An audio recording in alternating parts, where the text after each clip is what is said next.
उत्तर प्रदेश के मुख्यमंत्री योगी आदित्यनाथ ने संविधान को लेकर कांग्रेस पर हमला किया है। उन्होंने गोरखपुर में संविधान गौरव अभियान के अंतर्गत आयोजित कार्यक्रम में लोगों को संबोधित करते हुए कहा कि कांग्रेस ने एक बार नहीं बार बार बाबा साहब को अपमानित करने का काम किया है। सीएम योगी ने कहा कि बाबा साहब ने जो ड्राफ्ट संविधान सभा को सौंपा था, उसकी प्रस्तावना को ही कांग्रेस ने अपने स्वार्थ के लिए बदल दिया। फिर किस मुंह से राहुल गांधी संविधान को हाथ में उठाकर घूमते हैं और जनता को बेवकूफ बनाने का प्रयास करते हैं। कि राहुल गांधी किस मुंह से संविधान लेकर के घूम करके जनता को बेवकूफ बनाने का काम करते हैं। किसी भी संविधान की आत्मा उसका प्रियम्बल होता है, प्रस्तावना होती है। और याद रखना, बाबा साहब भीमराव अंबेडकर ने 26 नवंबर 1949 को जो संविधान का ड्राफ्ट तैयार किया था, जो संविधान भारत की संविधान सभा को सौंपा था, उस संविधान सभा में प्रस्तावना में 2 शब्द नहीं थे, सेकुलर शब्द भी नहीं था और सोशलिस्ट शब्द भी नहीं था।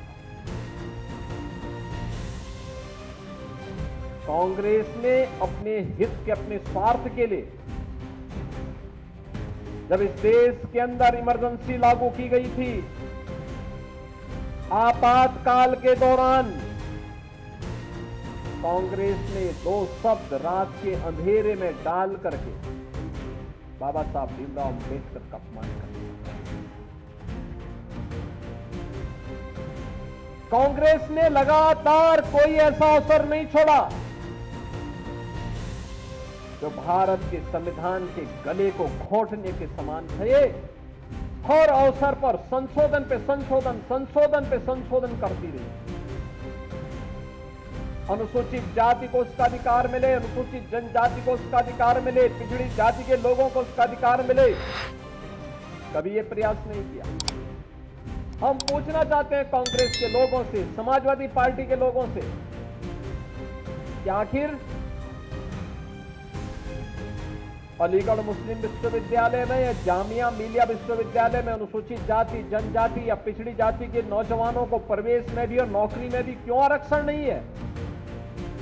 क्यों नहीं इन्होंने इसके लिए वहां प्रावधान किया जो भारत के पैसे से चलने वाला हो और उस संस्थान में अनुसूचित जाति, जनजाति और पिछड़ी जाति के नौजवानों के लिए भी प्रवेश में भी और नौकरी में भी आरक्षण की व्यवस्था होनी चाहिए। लेकिन वहां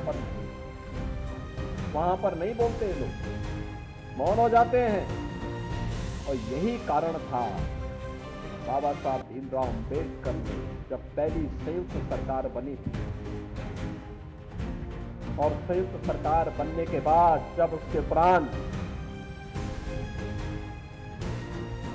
पंडित नेहरू की द्वारा बनाई गई उस नेतृत्व में चल रही सरकार के कृत्यों को देख करके बाबा साहब भीमराव अंबेडकर ने उस समय इस्तीफा दिया था और कहा था,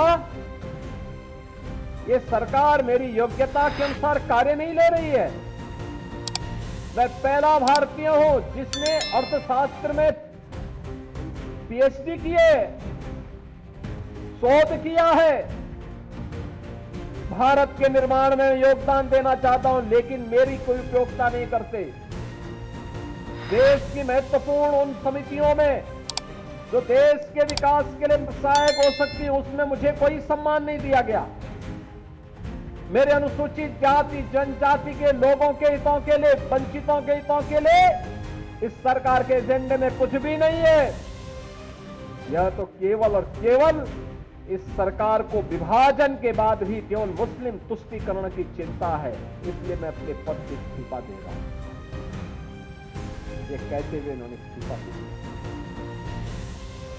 और कांग्रेस की हर कृत्य वही है। आज तनिक भी उसमें फिर कुछ बदला नहीं है।